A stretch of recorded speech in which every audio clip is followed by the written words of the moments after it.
बोले वृंदावन बिहारी लाल की जय। सदगुरुदेव भगवान की जय। ओम स्वस्ति श्री गणेशाय नमः। ओम हरये नमः। ओम सद्गुरु चरण कमलेभ्यो नमः।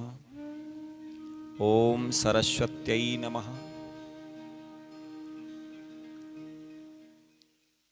श्रीमद्भागवत महापुराण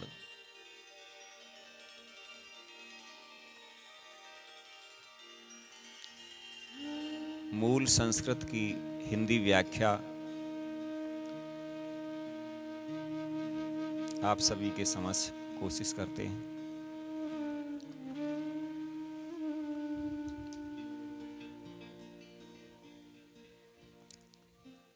गुरुर्ब्रह्मा गुरुर्विष्णु गुरुर्देवो महेश्वरः गुरुर्साक्षात् परं ब्रह्म तस्मै श्री गुरुवे नमः। अखण्डमण्डलाकारं व्याप्तं चराचरं तदपदं दर्शितं येन तस्मै श्री गुरुवे नमः। वंशी विभूषितकराय नवनीरदाभात् पीताम्बरादरुणबिम्बफलादरोष्ठात् पूर्णेन्दुसुन्दरमुखादरविन्दनेत्रात् कृष्णाद् वरं किमपि तत्त्वमहं न जाने।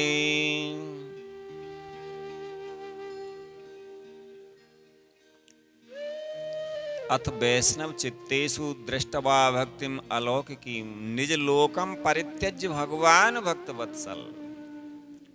सूत जी कहते हे मुनिवर, उस समय अपने भक्तों के चित्त में अलौकिक भक्ति का प्रादुर्भाव हुआ देख भक्त वत्सल भगवान श्री अवना धाम छोड़कर के वहां पधारे। उनके गले में बनमाला शोभा पा रही थी। श्री अंग सजल जलधर के समान श्याम वर्ण था। उस पर मनोहर पीताम्बर सुशोभित था। कटी प्रदेश करदनी की लड़ियों से सुसज्जित था। सिर पर मुकुट की लटक और कानों में कुंडलों की झलक देखते ही बनती थी।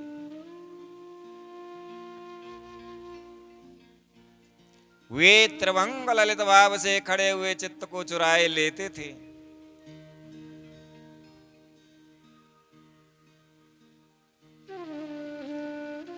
वक्षस्थल पर कौस्तुभ मणि दमक रही थी। सारा श्री अंग हरि चंदन से चर्चित था। उस रूप की शोभा क्या कहें। उसने तो मानो करोड़ों कामदेवों की रूप माधुरी छीन ली थी। वे परमानंद चिन्मूर्ति मधुराति मधुर मुरलीधर ऐसी अनुपम छवि से अपने भक्तों के निर्मल चित्तों में आविर्भूत हुए। बोले वृंदावन बिहारी लाल की जय। भगवान के नित्य लोक निवासी लीला परिकर उद्धव आदि वहां गुप्त रूप से उस कथा को सुनने के लिए आए हुए थे। प्रभु के प्रकट होते ही चारों ओर जय हो की ध्वनि होने लगी। उस समय भक्ति रस का अद्भुत प्रभाव चला। बार बार अबीर गुलाल और पुष्पों की वर्षा तथा शंख ध्वनि होने लगी। उस सभा में जो लोग बैठे थे उन्हें अपने देह गेह और आत्मा की भी कोई सुध नहीं रही। उनकी ऐसी तन्मयता देखकर नारद जी कहने लगे, हे मुनीश्वर गण, आज सप्ताह श्रवण की मैंने यह बड़ी ही अलौकिक महिमा देखी। यहाँ तो जो बड़े मूर्ख और दुष्ट और पशु पक्षी भी हैं वे सभी अत्यंत निष्पाप हो गए हैं। अतः इसमें संदेह नहीं कि कली काल में चित्त की शुद्धि के लिए इस भागवत कथा के समान मृत्यु लोक में पाप पुण्य का नाश करने वाला कोई दूसरा पवित्र साधन नहीं है। नारद जी कहते हे मुनिवर, आप लोग बड़े कृपालु हैं। आपने संसार के कल्याण का विचार करके यह बिल्कुल निराला ही मार्ग निकाला है। आप कृपया यह तो बताइए कि इस कथा रूप सप्ताह यज्ञ के द्वारा संसार में कौन कौन लोग पवित्र हो जाते हैं।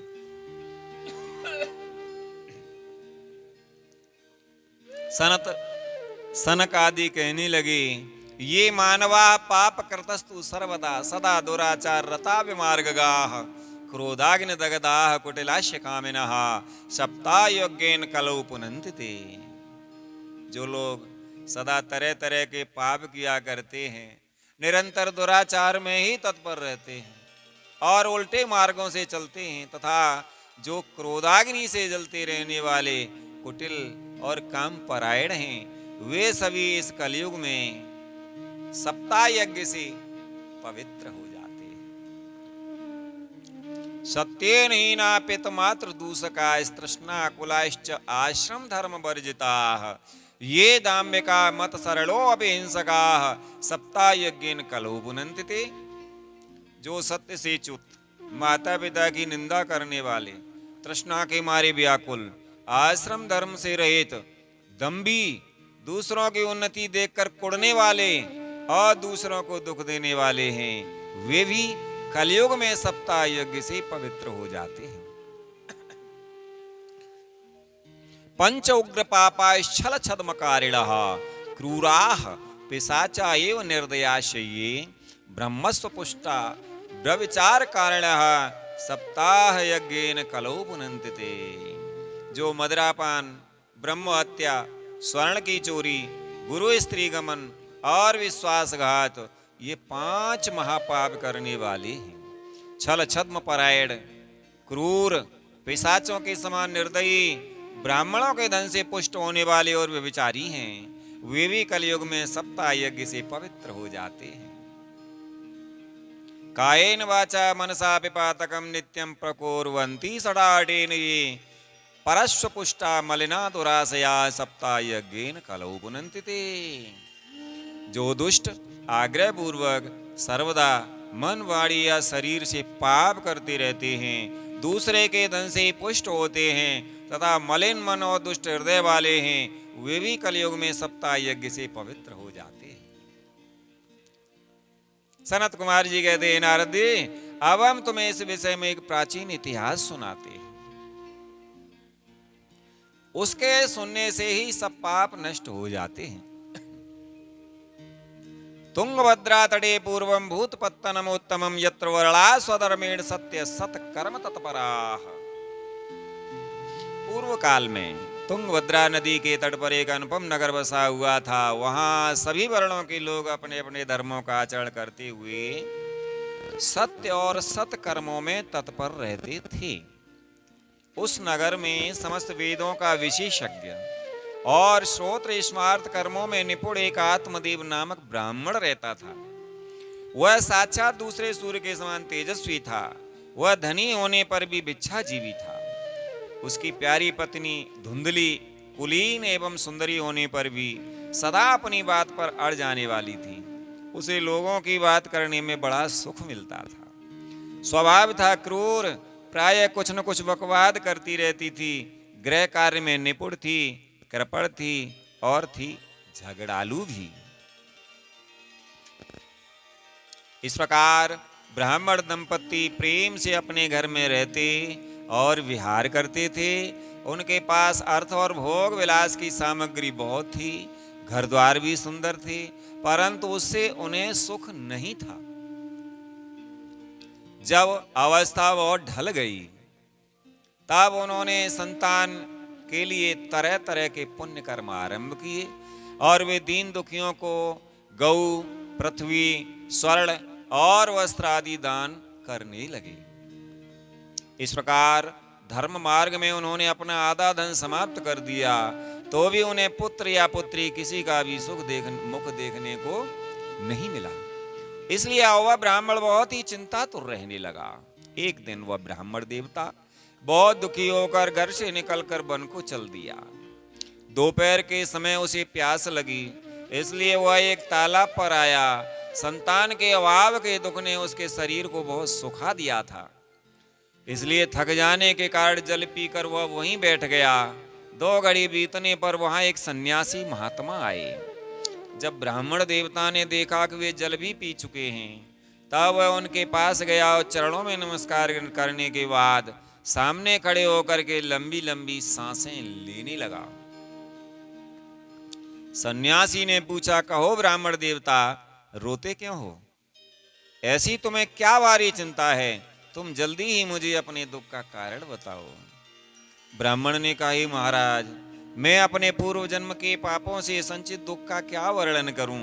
अब मेरे पितर मेरे द्वारा दी हुई जल अंजलि के जल को अपनी चिंता जनित सांस से कुछ गर्म करके पीते हैं। देवता और ब्राह्मण मेरा दिया हुआ प्रसन्न मन से स्वीकार नहीं करते। संतान के लिए मैं इतना दुखी हो गया हूं कि मुझे सब सूना ही सूना दिखाई देता है। मैं प्राण त्यागने के लिए यहाँ आया हूँ। संतानहीन जीवन को धिक्कार है, संतानहीन गृह को धिक्कार है, संतानहीन धन को धिक्कार है और संतानहीन कुल को धिक्कार है। धिक जीवितम प्रजाहीनम धिक ग्राम च प्रजाम बिना धिक धनम चानपत्यस्य धिक कुलम संततिम बिना। मैं जिस गाय को पालता हूँ वह भी सर्वथा बांझ हो जाती है। जो पेड़ लगाता हूँ उस पर भी फल फूल नहीं लगते। मेरे घर में जो फल आता है वह भी बहुत जल्दी सड़ जाता है। जब मैं ऐसा अभागा और पुत्रहीन हूँ तब फिर इस जीवन को ही रखकर मुझे क्या करना है? यूं कहकर वह ब्राह्मण देवता दुख से व्याकुल हो उन सन्यासी महात्मा के पास फूट फूट करके रोने लगा।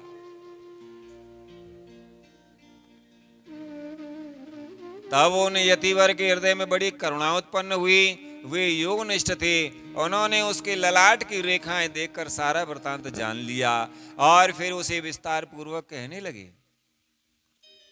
सन्यासी ने कहा, हे ब्राह्मण देवता, इस प्रजा प्राप्ति का मोह त्याग दो। कर्म की गति बड़ी प्रबल है। विवेक का आश्रय लेकर संसार की वासना को छोड़ दो। हे विप्रवर सुनो, मैंने इस समय तुम्हारा प्रारब्ध देखकर निश्चय किया है कि 7 जन्म तक तुम्हारे कोई संतान किसी प्रकार नहीं हो सकती।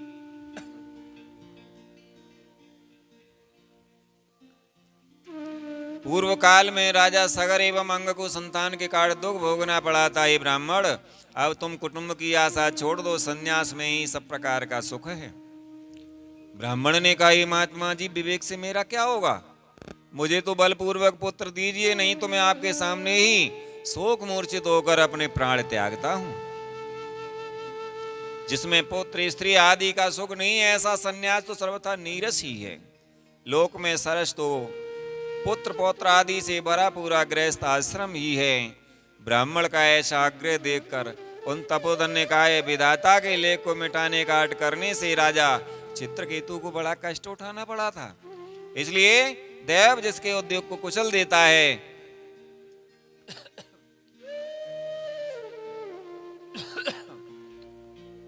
उस पुरुष के समान तुम्हें भी पुत्र से सुख नहीं मिलेगा। तुमने तो बड़ा हट पकड़ रखा है और अर्थी के रूप में तुम मेरे सामने उपस्थित हो। ऐसी दशा में मैं तुमसे क्या कहूं? जब महात्मा जी ने देखा कि यह किसी प्रकार अपना आग्रह नहीं छोड़ता, तब उन्होंने उसे एक फल देकर के कहा, इसे तुम अपनी पत्नी को खिला देना।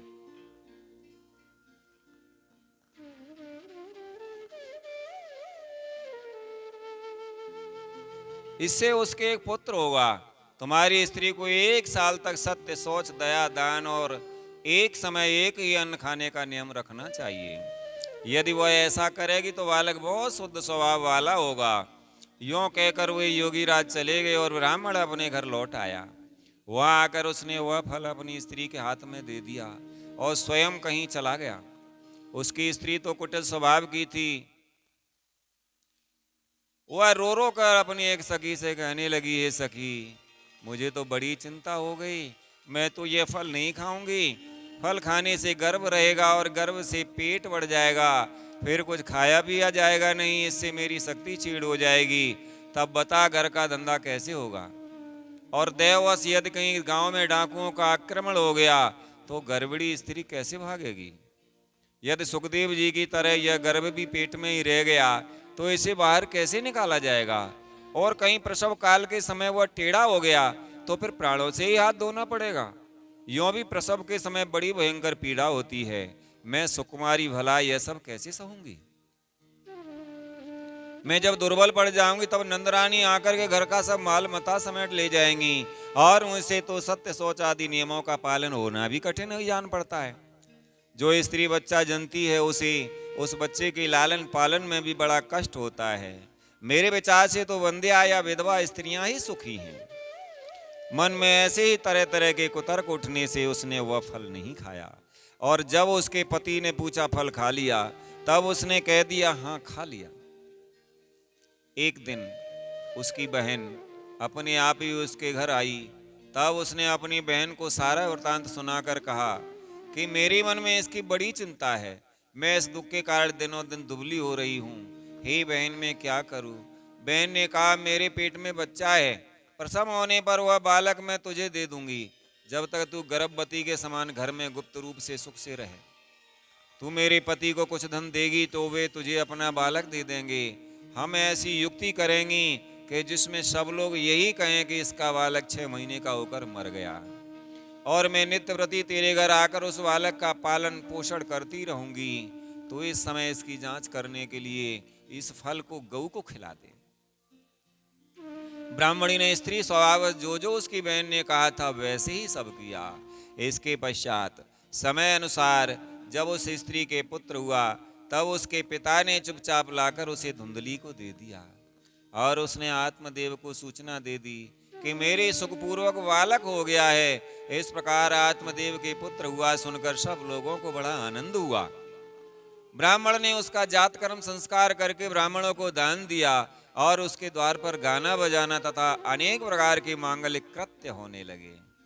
धुंधली ने अपने पति से कहा, मेरे स्तनों में तो दूध ही नहीं है, फिर गऊ आदि किसी अन्य जीव के दूध से मैं इस बालक का किस प्रकार पालन करूंगी? मेरी बहन के अभी भी बालक हुआ था, वह मर गया है, उसे बुलाकर अपने यहाँ रख लें तो वह आपके इस बच्चे का पालन पोषण कर लेगी। तब पुत्र की रक्षा के लिए आत्मदेव ने वैसा ही किया, तथा माता धुंधली ने उस बालक का नाम धुंधुकारी रखा। इसके बाद 3 महीने बीतने पर उस गऊ के भी एक मनुष्याकार बच्चा हुआ।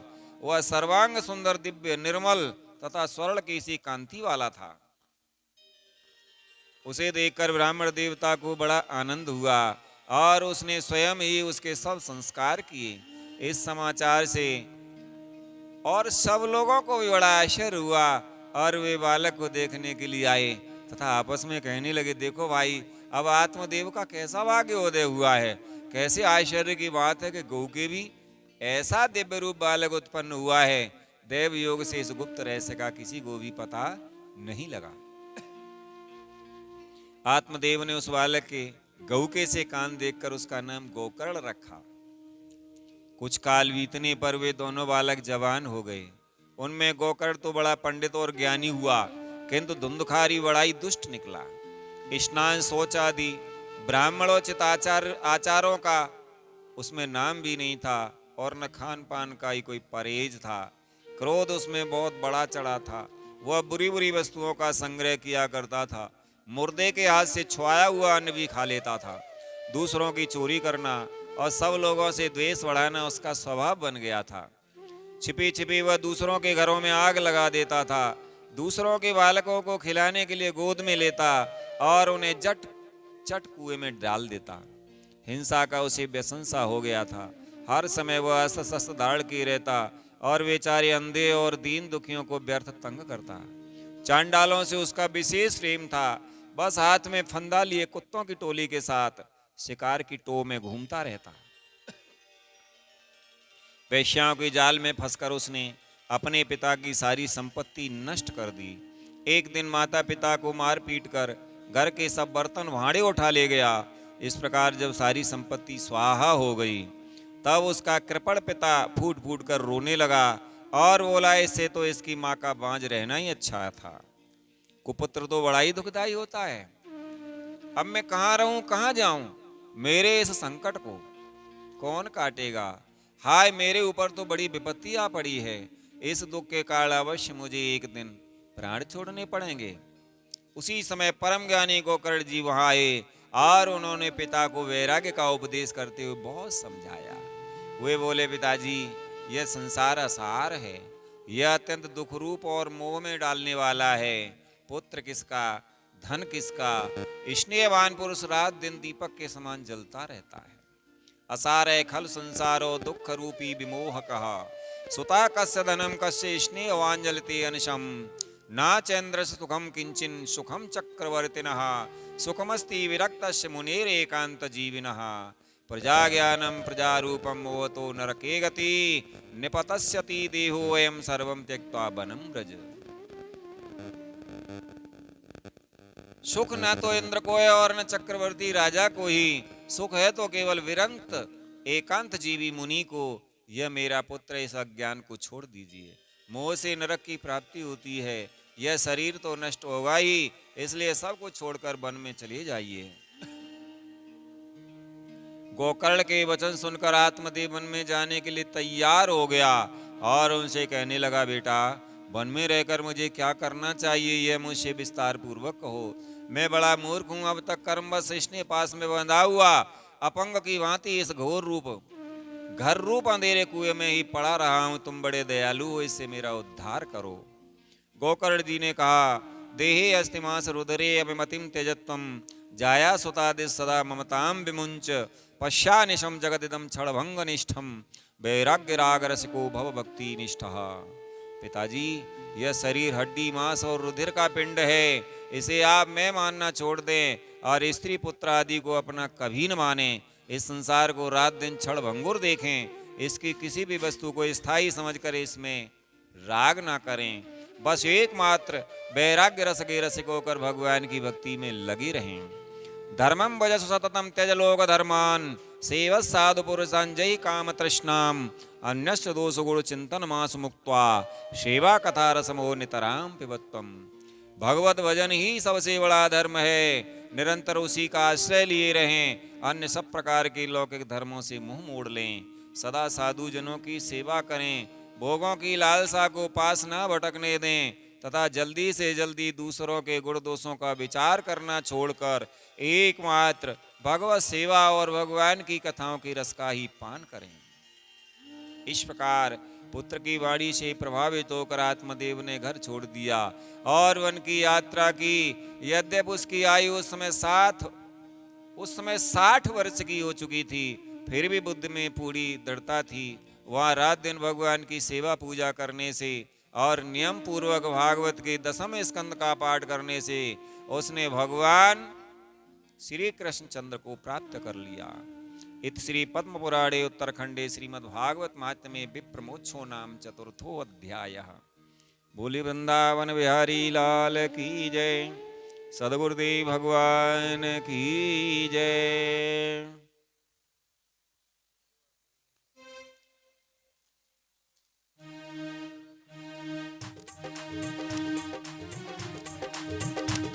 गोविंद मेरो है गोपाल मेरो है, गोविंद मेरो है गोपाल मेरो है, सिरेवा के बिहारी नंदलाल मेरो है, सिरेवा के बिहारी नंदलाल मेरो है।